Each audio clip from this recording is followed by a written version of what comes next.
ಎಲ್ರಿಗೂ ನಮಸ್ಕಾರ. ಯಾರೆಲ್ಲ ನನ್ನ ವಿಡಿಯೋ ನೋಡ್ತಾ ಇದ್ದೀರಾ, ಅದರಲ್ಲೂ ಯಾರೆಲ್ಲ ಮಗುಗೆ ಫೀಡಿಂಗ್ ಮಾಡ್ತಾ ಇದ್ದೀರಾ, ಫೀಡಿಂಗ್ನ ನಿಲ್ಲಿಸ್ಬೇಕು ಅಂದರೆ ಎದೆ ಹಾಲನ್ನ ಯಾರೆಲ್ಲ ನಿಲ್ಲಿಸ್ಬೇಕು ಅಂತ ಹೇಳ್ಬಿಟ್ಟು ಯೋಚನೆ ಮಾಡ್ತಾ ಇದ್ದೀರಾ, ಅವರಿಗೆ ಖಂಡಿತವಾಗ್ಲೂ ಈ ವಿಡಿಯೋ ಹೆಲ್ಪ್ ಆಗುತ್ತೆ.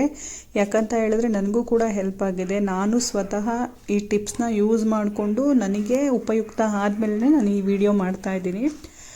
ಯಾರೆಲ್ಲ ಮಗುಗೆ ಎದೆ ಹಾಲನ್ನ ಬಿಡಿಸ್ಬೇಕು ಅಂತಿದ್ದೀರಾ, ಖಂಡಿತವಾಗ್ಲೂ ಪೂರ್ತಿಯಾಗಿ ವಿಡಿಯೋನ ನೋಡಿ, ಇದು ನಿಮಗೆ ಹೆಲ್ಪ್ ಆಗುತ್ತೆ ಅಂತ ಹೇಳ್ತಾ, ಮಗು ಹುಟ್ಟಿದ ಪ್ರತಿ ಕ್ಷಣದಿಂದನೂ 6 ತಿಂಗಳವರೆಗೂ ನಾವು ಎದೆ ಹಾಲನ್ನ ಕಂಪಲ್ಸರಿ ಕೊಡಲೇಬೇಕು, ಖಂಡಿತವಾಗಿಯೂ.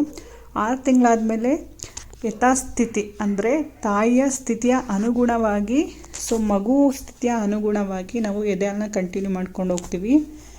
ಕೆಲವೊಬ್ಬರು ತಾಯ್ದಿರು ವರ್ಕ್ಗೆ ಹೋಗ್ಬೇಕಾಗತ್ತೆ. ಹಂಗಾಗಿ 6 ತಿಂಗಳಾದಮೇಲೆ 1 ವರ್ಷ ಆದಮೇಲೆ ಎದೆ ಹಾಲನ್ನ ನಿಲ್ಲಿಸೋಣ ಅಂತ ಹೇಳ್ಬಿಟ್ಟು ಯೋಚನೆ ಮಾಡ್ತಾರೆ. ಅಂಥವ್ರಿಗೆಲ್ಲ ಈ ಟಿಪ್ಸು ಯೂಸ್ ಆಗುತ್ತೆ. ಏನಂತಂದ್ರೆ ಮಗು ತಾನು ಹುಟ್ಟಿದಾಗಿಂದನೂ 2 ವರ್ಷದ ತನಕ ತುಂಬಾ ಅಟ್ಯಾಚ್ಮೆಂಟ್ ಹೊಂದಿರುತ್ತೆ ತಾಯಿ ಜೊತೆಗೆ. ಯಾಕಂತ ಹೇಳಿದ್ರೆ ಎದೆ ಹಾಲನ್ನ ಕುಡಿಸ್ಬೇಕಾದ್ರೆ ಮಗು ಮತ್ತು ತಾಯಿಯ ಅನುಬಂಧ ಇನ್ನೂ ಕೂಡ ಗಟ್ಟಿಯಾಗತ್ತೆ.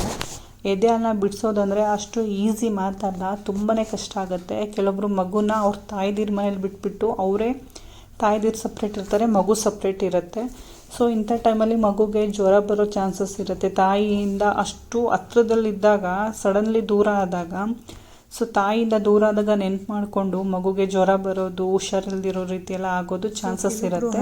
ನಿಮ್ಮ ಜೊತೆನೇ ಎತ್ಕೊಂಡು ಈಸಿ ವಿಧಾನದಲ್ಲಿ ಎದೆ ಹಾಲನ್ನ ಬಿಡಿಸ್ಬೋದು. ಹಚ್ಕೊತಾರೆ, ಬಟ್ ನನಗೆ ಅದು ಯಾವ ಟಿಪ್ಸು ವರ್ಕ್ ಆಗಲಿಲ್ಲ. ಬ್ಯಾಂಡೇಡ್ನ ಹಾಕ್ಕೊತಾರೆ, ಬಟ್ ನಾನು ಇದನ್ನ ಸ್ವಂತ ಟ್ರೈ ಮಾಡಿದೆ, ಖಂಡಿತವಾಗ್ಲೂ ವರ್ಕ್ ಆಗಿದೆ. ನೀವು ಟ್ರೈ ಮಾಡಿ ನೋಡಿ. ಎದೆ ಹಾಲನ್ನ ಬಿಡಿಸ್ಬೇಕು ಅಂತಿರೋರು ಕಣ್ಣಿಗೆ ಹಚ್ಚುತ್ತೀವಲ್ಲ ಕಾಡಿಗೆ, ಮಗುವು ಕೂಡ ದೃಷ್ಟಿಗೆ ಹಚ್ಚುತ್ತೀವಲ್ಲ ಕಾಡಿಗೆನಾ. ಎದೆ ಸುತ್ತ 2 ಎದೆಗೂ ಸುತ್ತ ಸರ್ಕಲ್ ಆಗಿ ಡಾರ್ಕ್ ಆಗಿ ಹಚ್ಕೊಳ್ಳಿ. ಮಗು ಏನಾದರೂ ಹಾಲು ಬೇಕು ಅಂತ ಕೇಳಿದ್ರೆ ಇದನ್ನು ತೋರಿಸಿ, ಹಬ್ಬು ಆಗಿದೆ, ಗಾಯ ಆಗಿದೆ ಅಂತ ತೋರಿಸಿ. ಮಗುಗೆ ಈ ಥರ ನೋಡು, ಮುಟ್ಟು ಅಂತ ಹೇಳ್ಬಿಟ್ಟು ಹೇಳಿ. ಮಗುನೇ ಮುಟ್ಟಲ್ಲ, ದೂರ ಹೋಗುತ್ತೆ, ಹಾಲನ್ನ ಖಂಡಿತವಾಗ್ಲೂ ಬಿಡುತ್ತೆ. 1-2 ದಿನದಲ್ಲಿ ಖಂಡಿತವಾಗ್ಲೂ ವರ್ಕ್ ಆಗುತ್ತೆ ಈ ಟಿಪ್ಸು. ನನ್ನ ಮಗಳಂತೂ ನಾನು ಈ ಟಿಪ್ಸ್ನ ಯೂಸ್ ಮಾಡಾದ್ಮೇಲೆ 2 ದಿನಕ್ಕೆ ಹಾಲು ಕುಡಿಯೋದನ್ನ ನಿಲ್ಲಿಸಿದ್ಲು. ಹಾಗಾಗಿ ನಾನು ನಿಮ್ಮ ಜೊತೆ ಶೇರ್ ಮಾಡ್ಕೊತಾ ಇದ್ದೀನಿ. ನಾನಂತೂ ಬೇವಿನ ಸೊಪ್ಪನ್ನ ಯೂಸ್ ಮಾಡಿದೆ, ಅಲೋವೆರಾ ಹಚ್ಚಿದೆ, ಯಾವ ಟಿಪ್ಸು ಯೂಸ್ ಆಗಲಿಲ್ಲ. ಈ ಟಿಪ್ಸ್ನ ನಾನೇ ಸ್ವತಃ ಟ್ರೈ ಮಾಡಿ ನೋಡಿದ್ದು, ನನಗೆ ಯಾರೂ ಸಜೆಸ್ಟ್ ಮಾಡಿಲ್ಲ, ಬಟ್ ಖಂಡಿತವಾಗ್ಲೂ ವರ್ಕ್ ಆಯಿತು.